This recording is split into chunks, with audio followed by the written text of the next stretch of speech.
Good day, and welcome to the Q1 FY2024 earnings conference call of Coforge Limited.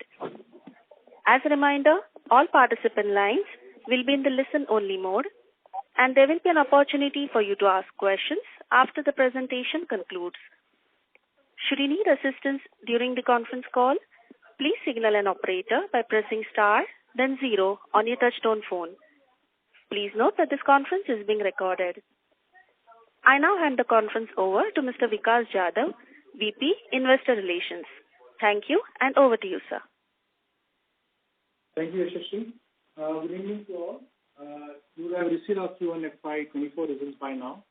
They have been already filed in the exchanges and also on the investor section of our website. So I have with me today our CEO, Mr. Sudhir Singh, our Chief Customer Success Officer, Mr. John Spade, and our Deputy CFO, Mr. Saurabh Goel. Mr. Ajay Kalra, our CFO, was unable to join us today because he's indisposed. He's thankfully well on the road to full recovery, and we expect him to rejoin work by, next week. He shall join us, of course, for the next quarterly call. So we'll begin the call with opening remarks from the management team, and post that we'll open the floor for the questions. With that, now I would like to hand over the call to our CEO, Mr. Sudhir Singh. Over to you, Sudhir. Thank you, Vikas, and a very good afternoon, very good morning, very good evening to all of you across the world, folks. Thank you very much for making time to attend our Q1 investor call. I shall start off by reading from my prepared remarks and shall lead with a quick summary of our performance in Q1 before we get into section-wise details, and then, of course, as always, we'll take questions. So on with the prepared remarks that I shall read out. Exceptional execution by Team Coforge in a testing environment allowed us to deliver another quarter of sustained, robust, and profitable growth. We have registered a CC growth of 2.7% quarter-on-quarter and 18.4% year-on-year in Q1, the quarter under review. This continued growth follows our performance in the last 2 quarters, where we had recorded sequential CC growth of 3.7% and 4.7% respectively. The growth in Q1 also came on the back of a 5-year, $300 million TCV deal and yet another 5-year, $65 million TCV deal in the BFS vertical.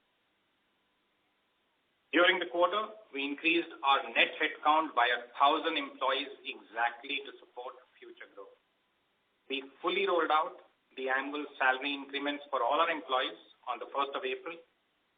We honored all commitments to onboard all campus and lateral hires.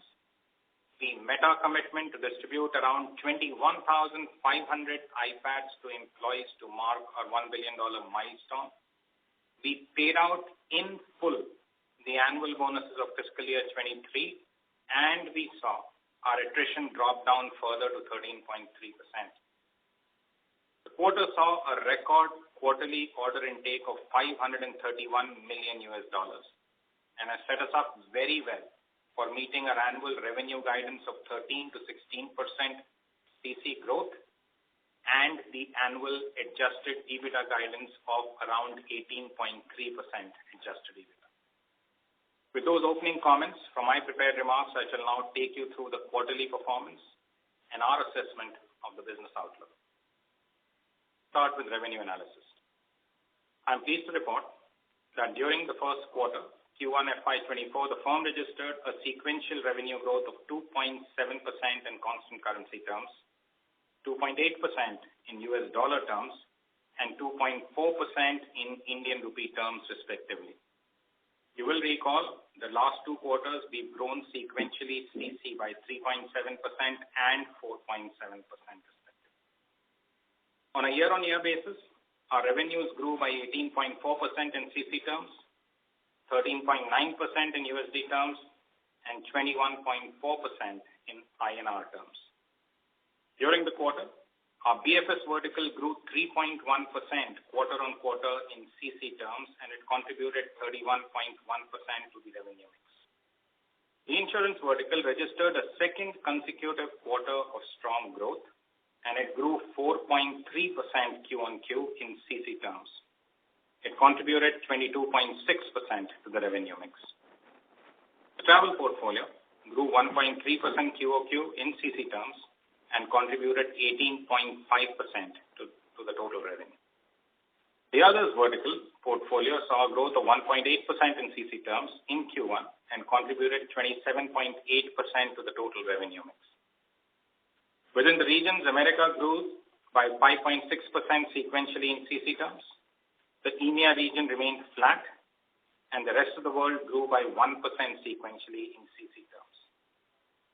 We saw strong growth across our top customers during the quarter.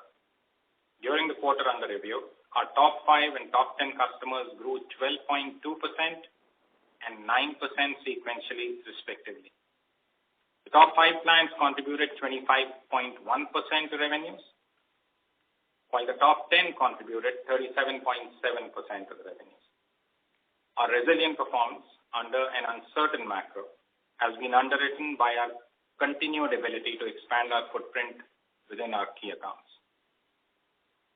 During Q1 FY24, the offshore revenue saw a further pickup and this stood at 51% of the total revenues.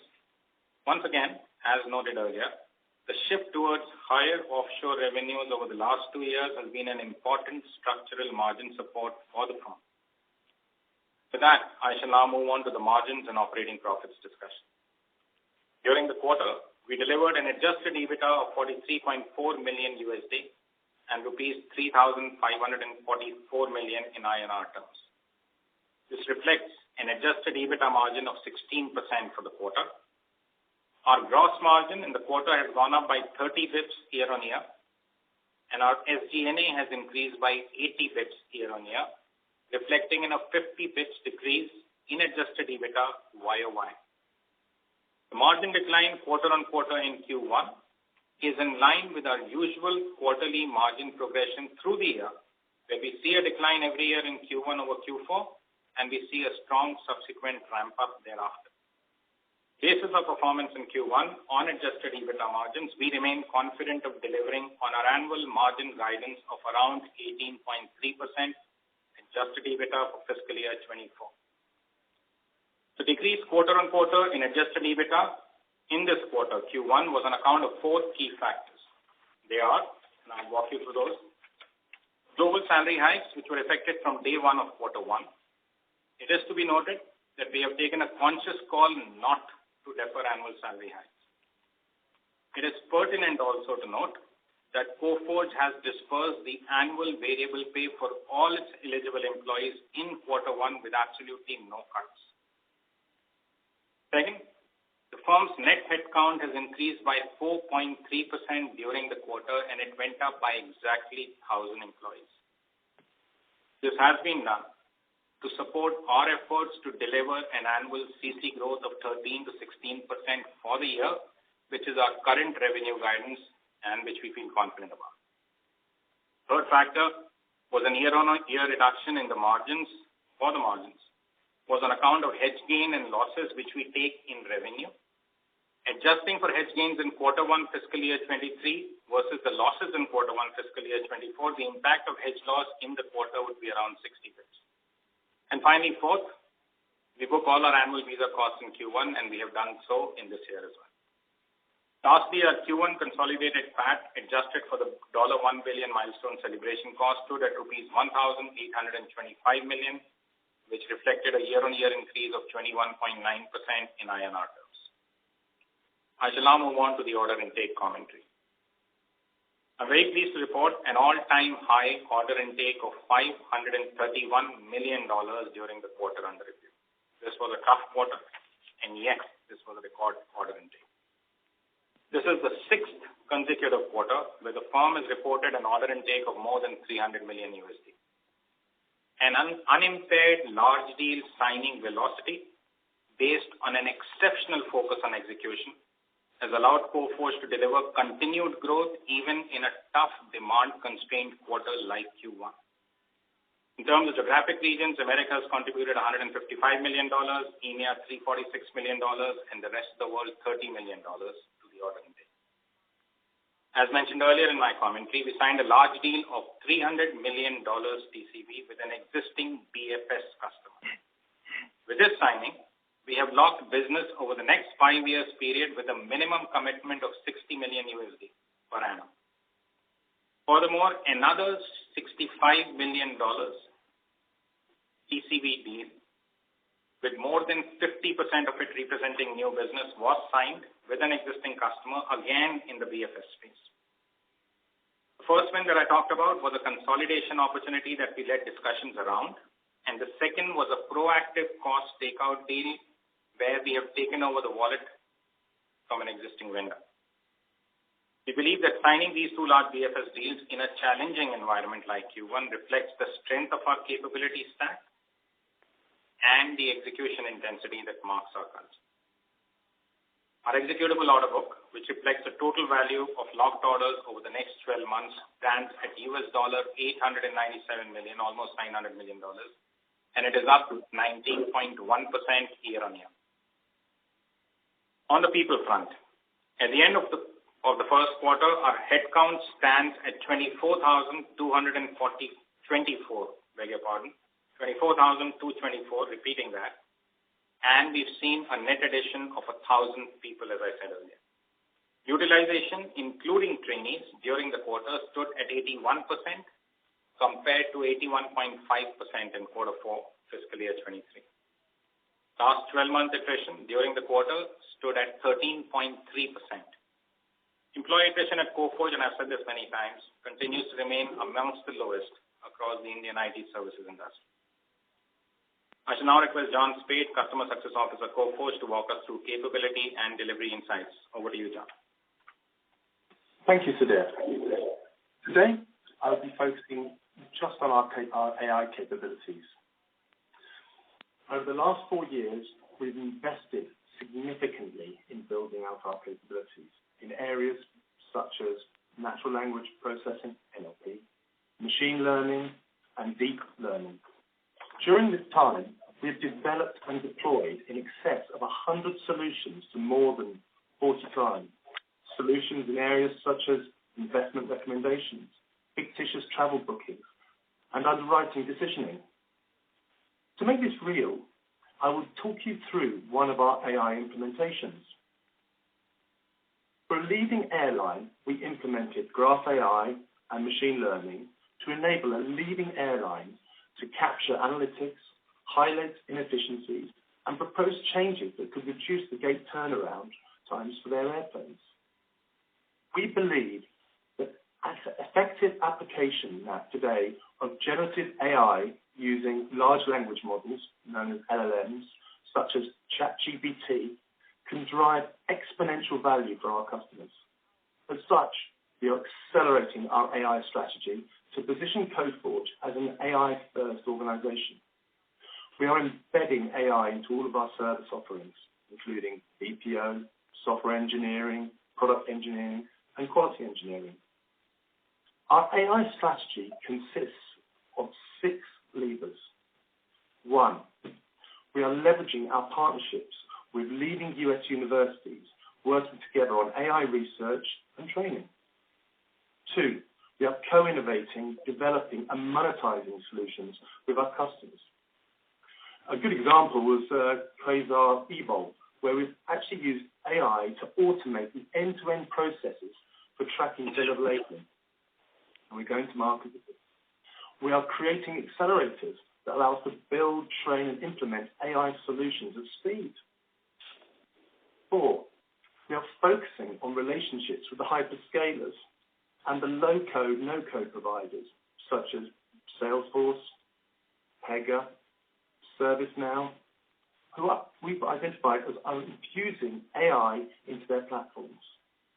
For example, today, we are the first partner to have solutions available on the Azure Marketplace. 5, we are ramping up our training and certification programs. We have a core team today of around 1,000 trained AI specialists across the hyperscalers and the partner platforms. We plan to train in excess of 1,000 more over the next 2 quarters. 6, we are investing in our AI innovation lab to build out more industry-specific use cases.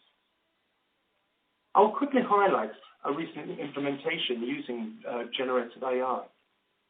For a US healthcare provider, we have actually integrated GPT large language model for triaging incoming patient requests, then summarize and storing the findings within their electronic health records, or EHRs as they're known.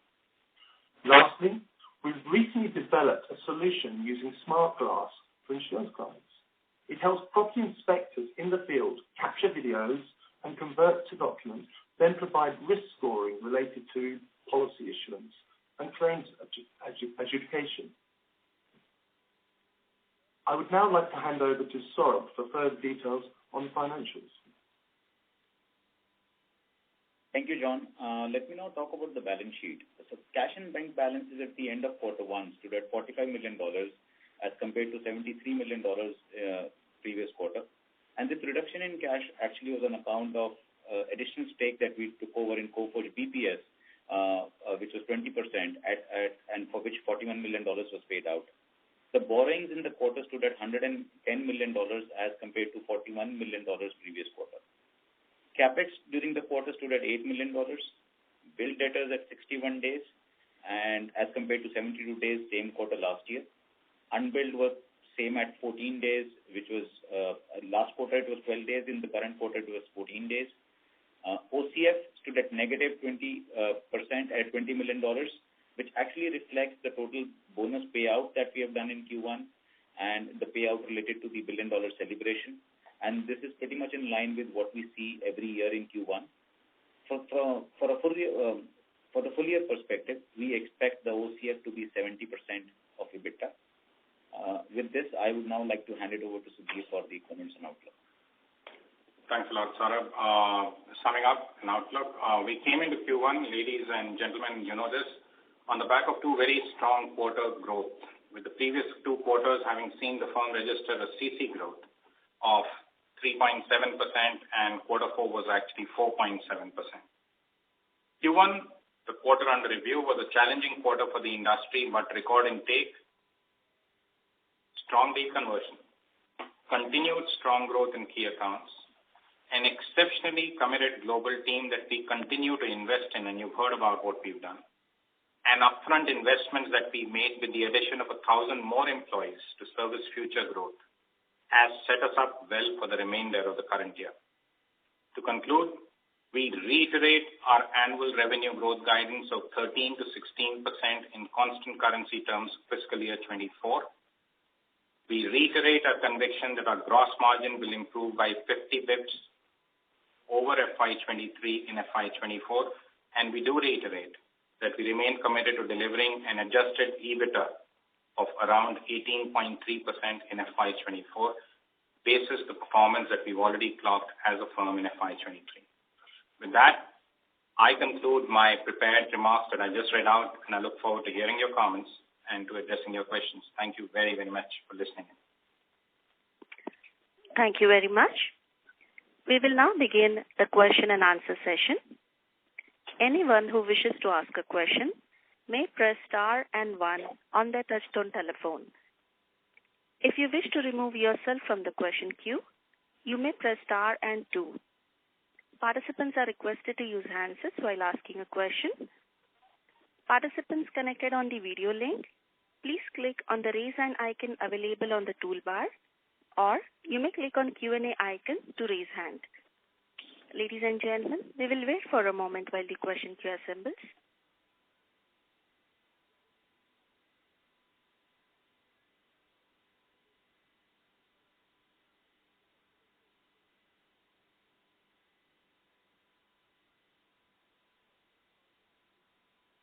We have our first question from the line of Deepesh Mehta from MK Global. Please go ahead. Yeah, thanks for the opportunity. So they just want to get sense about the 300 million deal which you suggested. If you can provide some more detail about the kind of work and whether any new component into it, because you indicated about consolidation deal. Related question is, if I look next 12 months order intake, it is showing relatively moderate growth despite 60 million ACV kind of addition. So if you can provide some detail on that part. Second question is about the overall demand environment compared to last quarter when we entered into Q1, and now compared to that when we are entering into Q2. any change in demand environment, either positive or negative or neutral, whichever, if you can provide some color. And last question is about the vertical wise. If you can provide some sense about underlying demand momentum. I understand because of very strong deal intake in BFS, obviously near-term growth may be strong, but if you can provide some sense about underlying demand driver. Thanks. Thanks, Dipesh. Just noted on the questions you came up with. I understand you have 4 questions. The first one, specifically, the question that you had was around the $300 million deal. Obviously, a very, very welcome deal from our perspective, as you can imagine. This came from a client relationship which started less than 3 years back, hence the importance of this deal. This is other aspects of the deal that I do want to share with you is, of course, it's in the banking space. It ensures that $60 million minimum from this specific client is locked in. A lot of what we've started with is consolidation of revenue that were already aligned with us or were about to be aligned to us. But we plan to use this as a bedrock around which to grow further revenues on a go-forward basis. It clearly establishes us within this client in that specific country as the preeminent partner for them, and hence this is of value to us. So $60 million per year over the next 5 years, as we see it, is assured from a client relationship that started less than 3 years back. And this deal also, interestingly and finally, is not one that is margin dilutive. It's been done at running margins, which again ties back to my assertion around a lot of confidence around delivering on the adjusted EBITDA guidance for the year. The second question that you had was around order executable. Order executable actually is very strong. Dipesh, if you look at our numbers at about $897 odd million, that's almost $900 million. Our order executable year on year is 19.1% higher than the same number in the same quarter last year. So we feel very, very good. We feel very solid about order executable. Third question that you had was around the demand environment. I said this in the last quarterly call, and I maintained that in an investor conference that we did in Mumbai in the middle of the quarter. The demand environment continues to be stressed. That's one factor, cannot be denied. The second thing that we think is, again, as immutable is the fact that we remain confident that we will continue to find avenues for growth to deliver on the annual revenue guidance that we've given. So those are the two assertions that I will make around the question around demand environment. Continues to be tough, and yet we will deliver on 13 to 16% CC revenue growth for the year. The fourth question that you had, I believe, was the BFS vertical specific commentary. BFS vertical, we continue to see banks struggling with coming up with decisions in the short to medium term, given these somewhat uncertain macros and maybe macros that are resolving somewhat, but macros that they continue to observe very, very clearly and closely for the time being. Certain segments, retail and commercial outside mortgages, do seem to be seeing a slight uptick. Asset wealth management continues to be resilient, but overall the sector is still in a wait and watch mode. I trust I answered all 4 of your questions. Those are the 4 that I noted down. Sure. Just one follow-up about the next 12-month order book. I was referring to more from quarter-on-quarter perspective. Because 16 million get if added. So is there any material incremental component part of the ACV? Well, I mean, if you look at last quarter, Dipesh, our order executable was 20% higher than the same quarter, the same corresponding quarter. This year, it's 19.1% higher than the same quarter last year. Our guidance is only 13 to 16%. Our track record over the last 6 years has been that our order executable growth very closely mirrors the actual revenue that we deliver, growth that we deliver in the subsequent 12 months. So 19.1% is a number that we feel good about. Thanks. Thank you, Dipesh. Thank you. We have our next question from the line of Abhishek Pathak from HSBC. Please go ahead. Hi. Thank you for the opportunity. So my question was, BFS for Coforge has grown by almost 5% last quarter and again 3% sequentially, despite an industry-wide slowdown. And, we also have pretty healthy deal activity here as well. So are the offerings for Coforge meaningfully different as compared to peers? That's number one. And, the other way to look at it is, what's the split for discretionary versus non-discretionary in our portfolio, if we may look at it that way? And the second question is, most IT companies have talked about deferrals or discretionary cuts in BFS lines, but the technology spends expensed in the P&L for most large banks reporting have not seen any such dip. So, could you help us reconcile these two things and, what's missing here? Thank you. Sure, Abhishek. Thanks for the questions.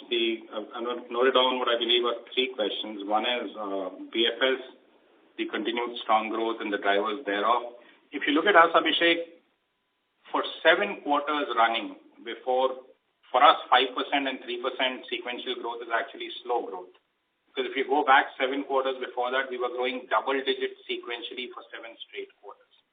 So the 5 and 3% in relative terms, I suspect, is very solid performance. I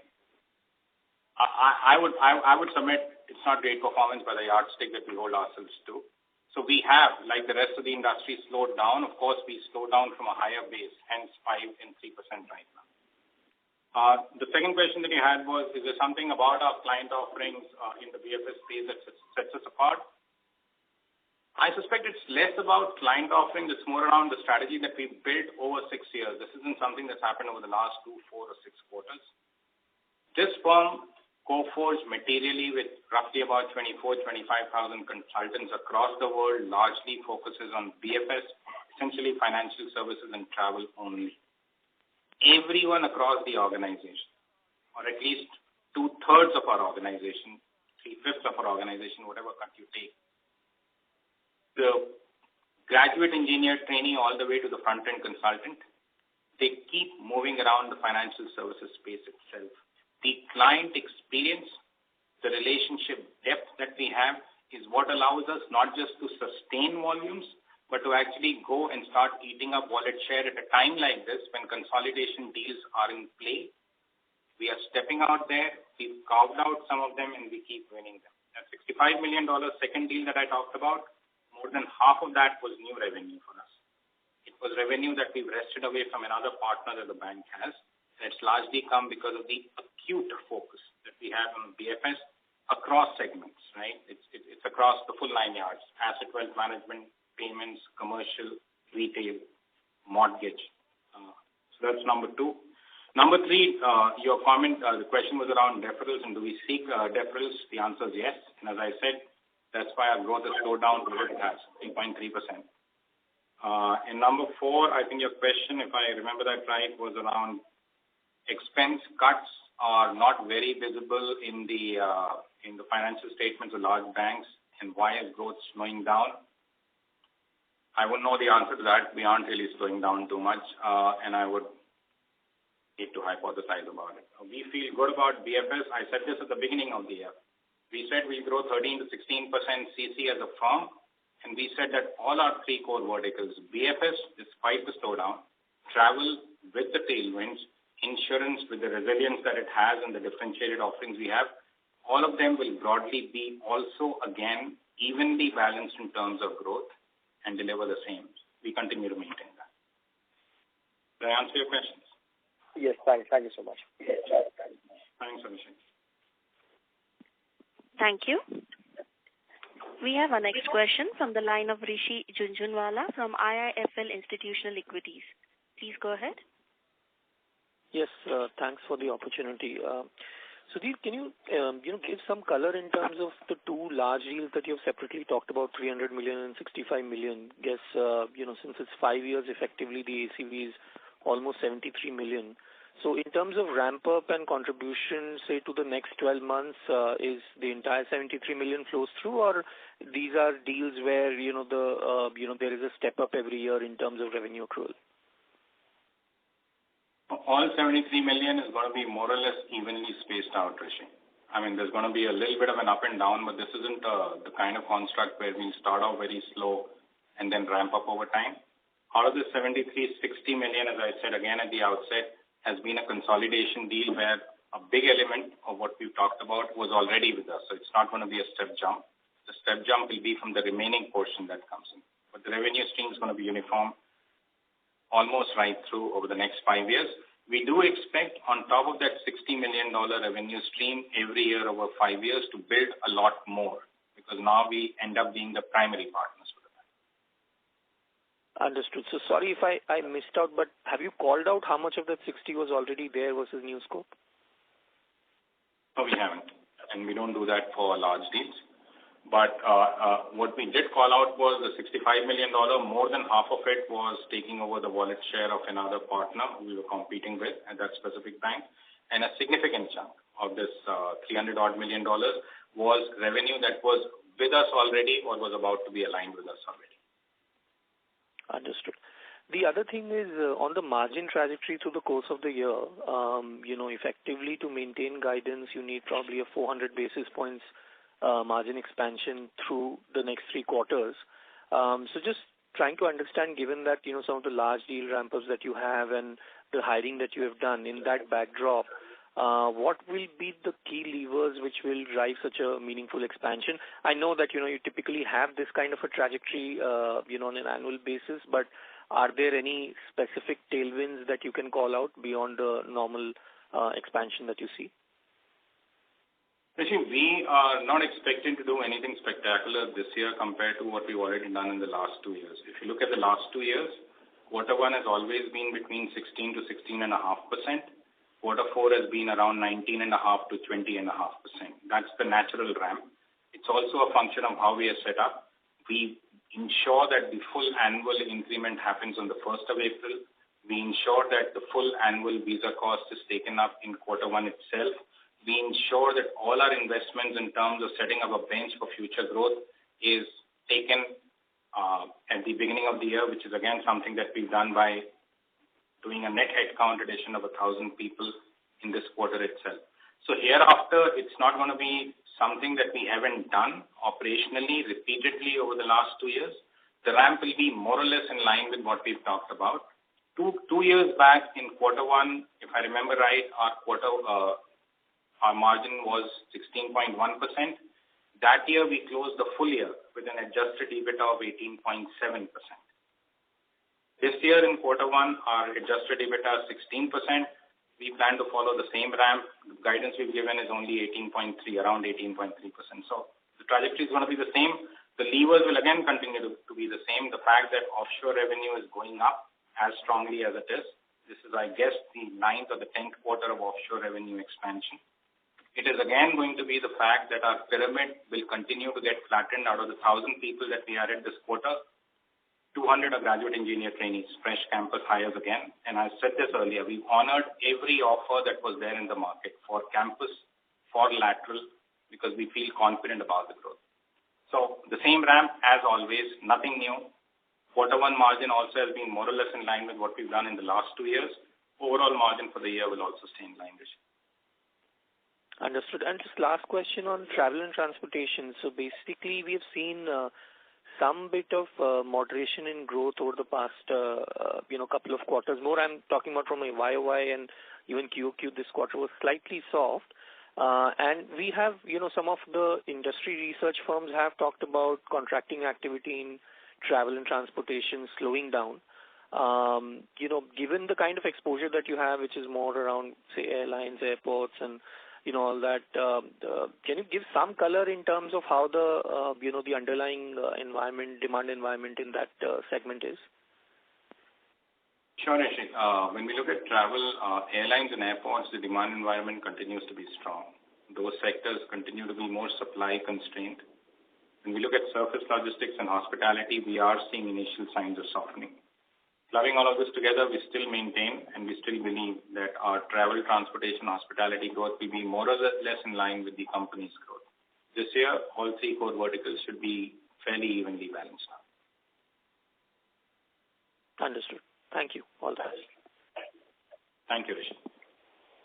Thank you. We have our next question from the line of Saurabh Sadhwani from Sahasrar Capital. Please go ahead. Hi. Thank you for the opportunity. I just wanted to understand what are your hiring plans going forward for this fiscal, and has the cost reduced for the talent? So basically, we have seen attrition go down, but also has the cost reduced for skilled talent? Our hiring plans for the year continue to be in line with the growth that we anticipate. You can work out the growth numbers to land between 13 to 16%. What we need to do is clock a growth number of sequentially somewhere between 2.5 to 3.5% for the remaining 3 quarters. Going forward, we continue to hire. We've already built up a solid bench to provision for the growth that we see, especially to service some of the large deals that I was talking about. Our hiring will continue in time because we feel confident about the fact that the growth will continue as per the plan that we've shared with you. As far as cost is concerned, yes, you're right. Attrition has fallen, gives us more leeway in terms of how we operate. Though how we operate hasn't changed and never will. We continue to be employee-centric. We continue to make increments on time, pay bonuses on time, honor every commitment that we made to the market on time. We have initiated cost containment exercises. We've finished the first tranche. We feel good about the plans that we made to take cost out for the rest of the year.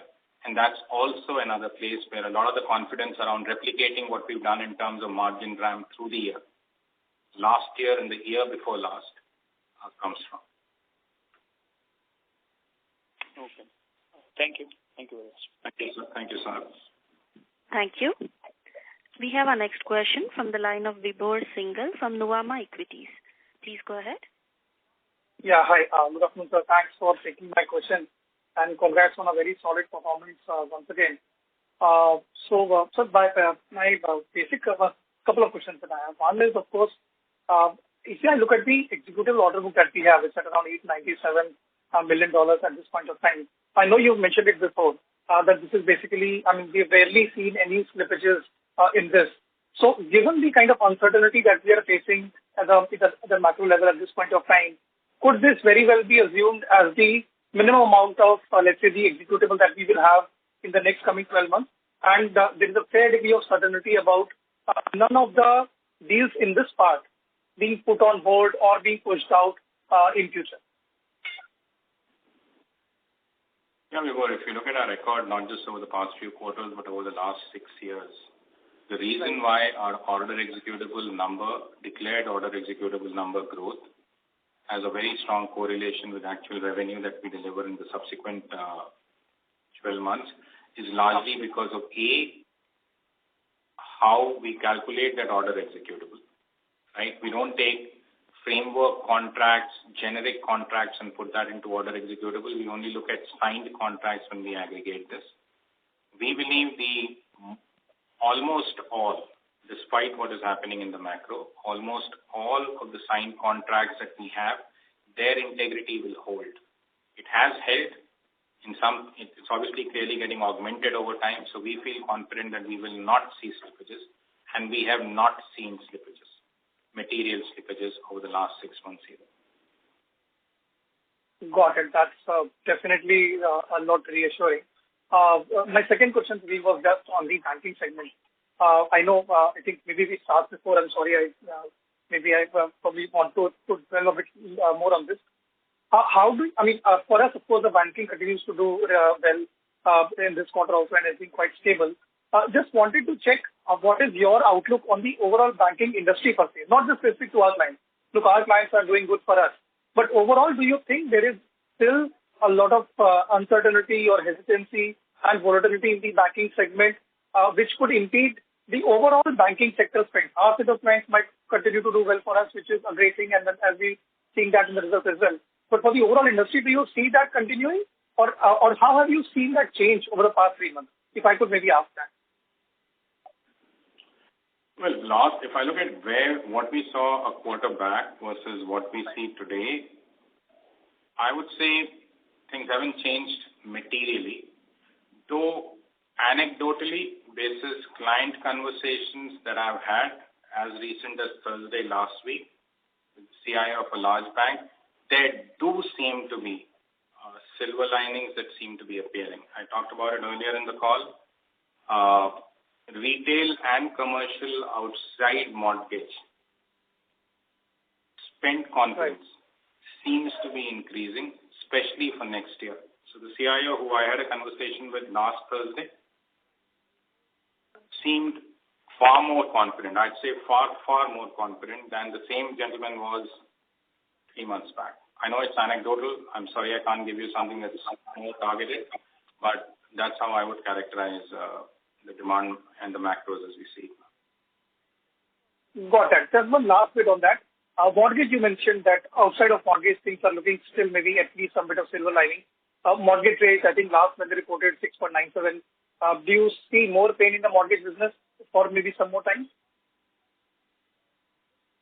Well, our mortgage business is A, extremely small. B, in many ways, we think it's bottomed out. The volumes there crashed and burned last year. So we really can't see a worst case scenario than what exists right now. Anything that happens, we suspect, can only be for the good, given what's already happened to mortgage volumes.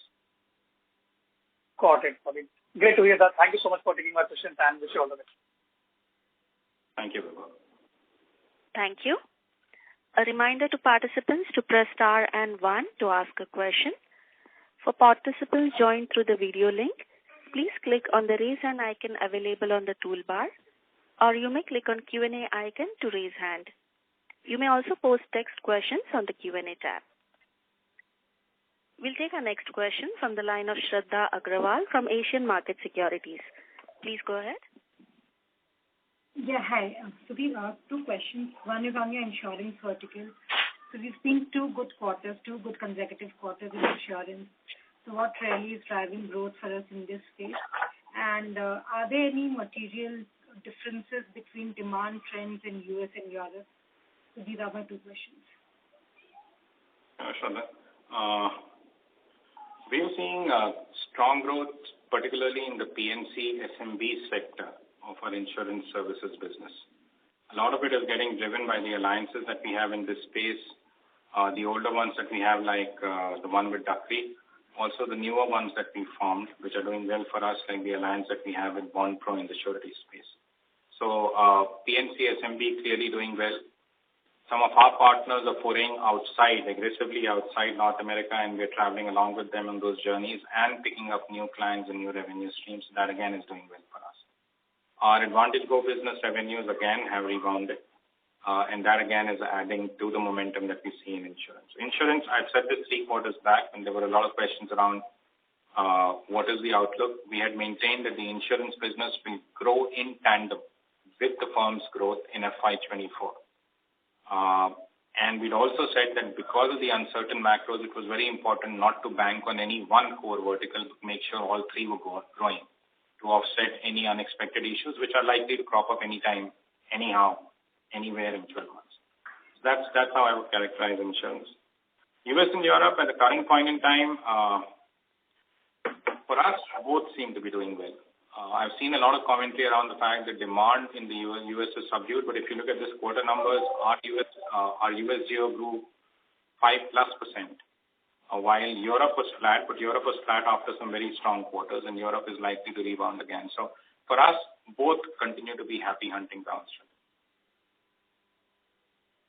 Right. And just one last question. I don't know if I missed it, but your balance sheet shows your other borrowings number has moved up quite a bit. So what is it related to? Saurabh, can I request you to take that? Yeah. So, Shraddha, this is related to the additional stake that we had bought in Coforge BPS. So this was an acquisition which was done in 2021. We had only bought 60% stake then. So $41 million has actually been paid out to buy additional stake in Coforge BPS. So largely that amount. And then in Q1, typically our bonus payouts happen. And then there are other capital commitments that get paid out. So I think more around that. But large portion gets allocated to Coforge BPS. Great. Thanks, Alan. Thanks, Sudhir. That's it from me. Thank you. We have our next question from the line of Abhishek Bhandari from Nomura. Please go ahead. Yeah, thank you. Sudhir, I just had one question. You shared a lot of details around your initiatives on AI. Thanks for that. But in terms of, revenues, when do you see a material contribution, coming from, this particular line of business? And also, in the analyst day, you had hinted at, initially a inflationary kind of scenario, possibly in, voice-based BPO in general, and also somewhere in testing. Do you still think the the opportunity is going to be on a net basis positive from a revenue perspective? I mean, happy to hear your thoughts on when do you think we could see real, contribution from this AI-related business for us. So, Abhishek, there's a lot of commentary around AI investments. Let me just put it this way. The line that I see between AI, automation, analytics is very diffused. Right? So specifically to call out something and call it out as pure play AI is a little difficult. I think it's still early stages for doing it. If I were to go back to my leaders and ask them what is the revenue that they're deriving from AI, you'd be surprised at how high the number would be, because everybody in the automation service line, everybody in the AI service line, everybody in the analytics service line would raise their hands and talk about, even the cloud service line and the product engineering service line would talk about how they're going with an AI-first approach. So I won't get into the investment piece of it just yet. Have we delivered Gen AI or cognitive AI-based engagements? The answers are very clear, resounding yes. The cognitive AI-based work that we've been doing has been going on for the last 4 years. Gen AI, there are 4 projects, small projects, AI-only projects that have been delivered, but everything else that you touch. When you look at cloud, the business that we have around Helios, that whole thing is AI-first. When I look at product engineering, again, there's a very strong injection of AI-based technologies, the Copilot equivalence that is going on. As far as the deflationary piece is concerned, the second question that you had, we believe overall, from a company perspective, AI should be a growth enabler. We feel very, very solid about growth on a go-forward basis. Certain aspects will obviously get impacted more. We do maintain the BPO industry. Even our own BPO business, we're keeping a very strong eye out for what impact AI interventions can have around processes that we handle. Testing again continues to be an area where we believe AI-based interventions have a way and a possible route to disrupting a lot of revenue streams. So we're keeping an eye out for it. But if you ask me overall, how do we feel about AI coming into the space? Do we see more opportunities than deflationary impact? The answer is net. We do expect it to be positive. But what is the investment? I think it's still very premature for us to be calling out now. Thank you, Sudhir. Sudhir, my second question, in the final question is, while you've addressed, you are very confident of this, 20% growth in 12-month executable order book translating to 13 to 16% growth. My question is, given all this uncertainty, what is prevailing, which is beyond anybody's control, what kind of stress testing have you done, amongst your clients? Do you think this 4 to 5% gap, what you've kept between your growth of order book to revenue is enough, to manage those exigencies? Things are evolving fast and, we have been seeing, certain guidance cut by some of your larger peers. So just want to ensure that, the stress testing is strong enough for you to maintain that 13 to 16%. Trust me, the stress testing is about as strong as it can be. In our view, the world doesn't come top down from order executable. It goes grounds up from projects / accounts, and then we start aggregating it. When we look at our numbers, last quarter was a 4.7% sequential growth. This quarter has been a 2.7% sequential growth. When I look at 13 to 16%, we really need to do very badly to come anywhere below 13%. And I don't think, and you can see that from the net headcount addition that we've done in the deals that we've signed, we will come there. Even at about 2.5%, Saurabh, please keep me honest on this, even at a 2.5% sequential growth for the next 3 quarters, only 2.5%, we will still come to about 14.5% CC growth. So we've tested this just about every which way, as you can imagine. And most years, the guidance that we give is more or less in line with the executable growth. This year, we are trying to be extremely conservative, given the uncertain macros, and giving a lower guidance. That guidance we maintain, and that guidance we will deliver on. Yeah, thank you, and all the best for the full year. Thank you.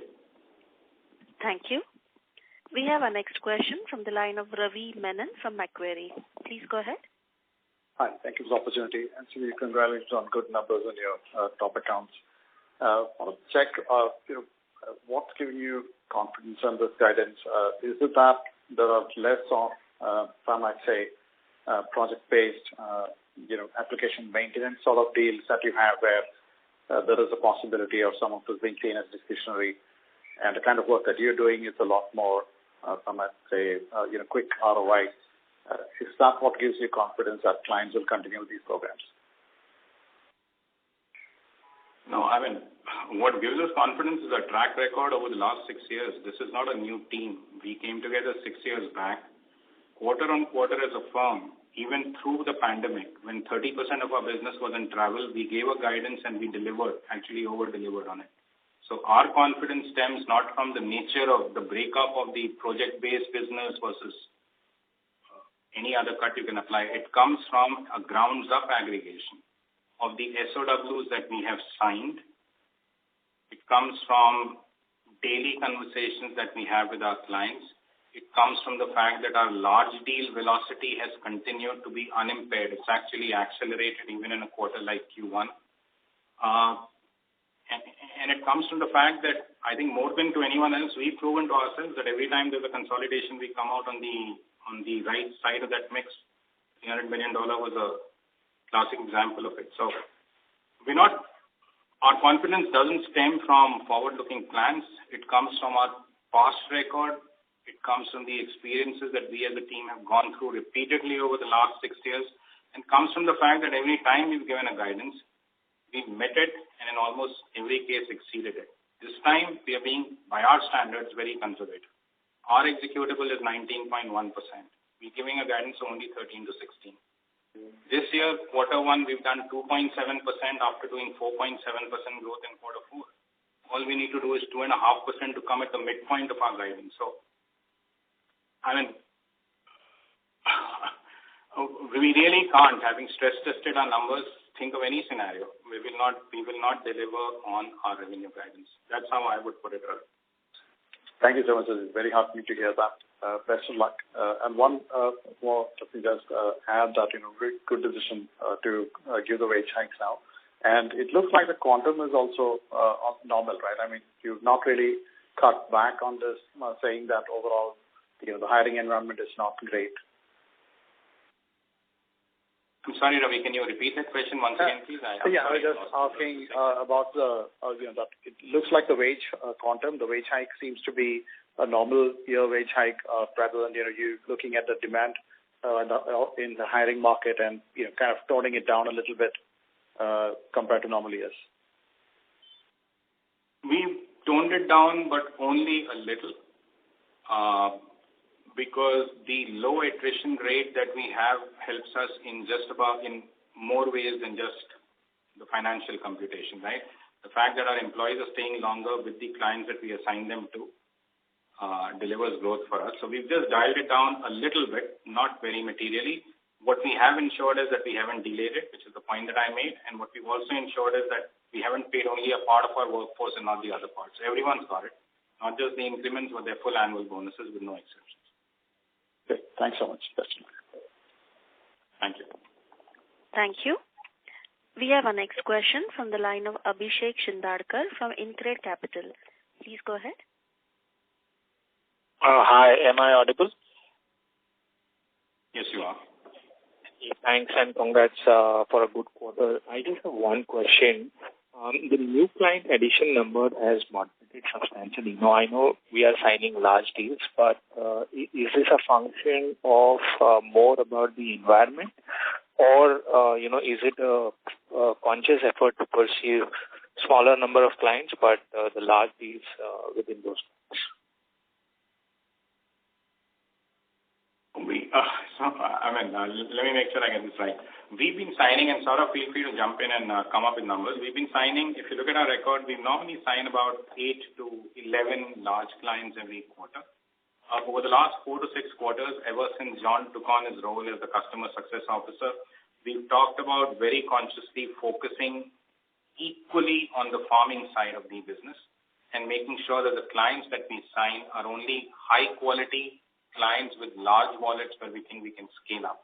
So a lot of the investments have gone into supporting that strategy. John's team is in play, driving growth on the lines of what I talked about earlier at large accounts, and that strategy has worked for us. Saurabh, would you like to add to that?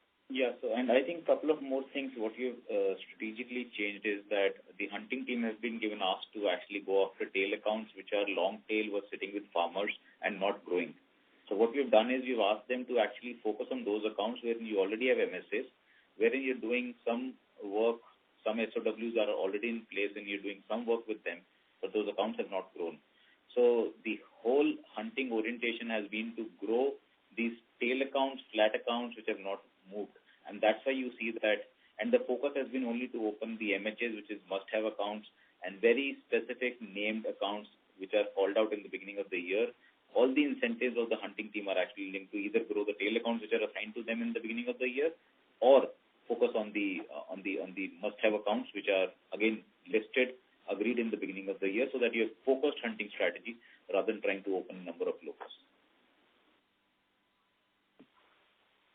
Thanks. That's helpful. So, where I was coming from is that for the past 6 years or so, we've been adding almost 40 accounts a year, 40 to 45. Last year's Q1 number was roughly 12 accounts, new accounts I'm talking of. And, this year we are starting with 6. So that is what, I want to give a perspective, but really helpful. Thanks, Abhishek.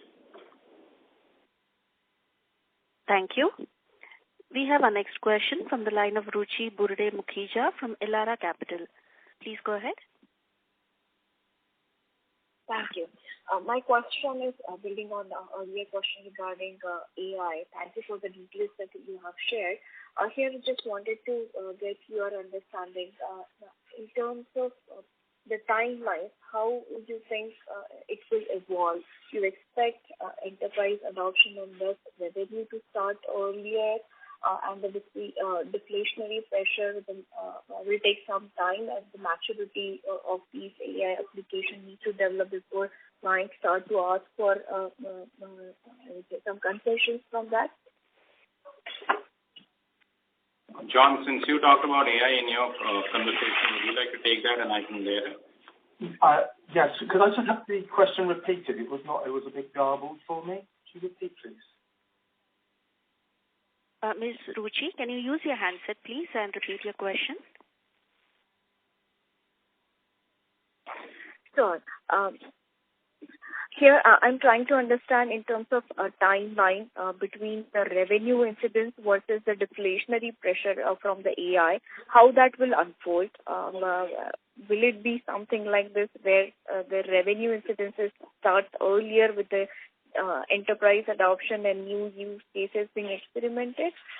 Maybe for clients to ask for concessions because of the AI evolution in coding, the deflationary plays out with little slight lag. Is that something to think on these lines, or you think both will evolve in tandem? I think they will evolve both in tandem. I mean, the thing what we're seeing now with AI is that it's actually becoming an amazing productivity play. And many of our customers, and hence why we're embedding it within all of, not just in the solutions, but in the ways we work, which will drive that productivity, will actually mean we can deliver more with less.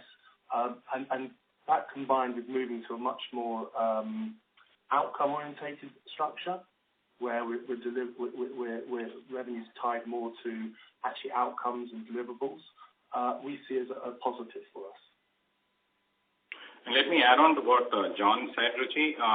We expect over the next 3 to 5 years, our analytics service line, our automation service line, our cloud service line to be driving growth for us. And they will be driving this growth because analytics is going with an analytics plus AI approach. Automation is going with an automation plus AI approach. Cloud is going with an AI embedded approach.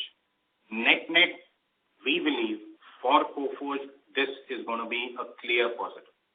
Now, if the question is, will AI only as a new service line be a great revenue booster? I think still early to say. But will AI plus our existing service lines of analytics, automation, and cloud be a great revenue booster, and therefore will revenue for Coforge go up overall? The answer is a very solid, resounding yes. Thank you. Answer your question, Ruchi? Yes, absolutely. Thank you very much. Thank you. Thank you. I think, Shashi, we can actually close the call because it's already 5 now. Maybe you can hand over to Sudhir again. Sudhir, your closing comments, please. Thanks very much, Vikas. And ladies and gentlemen, thank you very, very much for your time. Late evening in India. Really appreciate your time, your interest, your questions, and your comments. They've always helped us in the past to refine our strategy and to repivot ourselves as required. Thank you once again. I look forward to speaking with all of you next quarter. Stay safe. Thank you. On behalf of Coforge Limited, that concludes this conference. Thank you for joining us, and you may now disconnect your lines.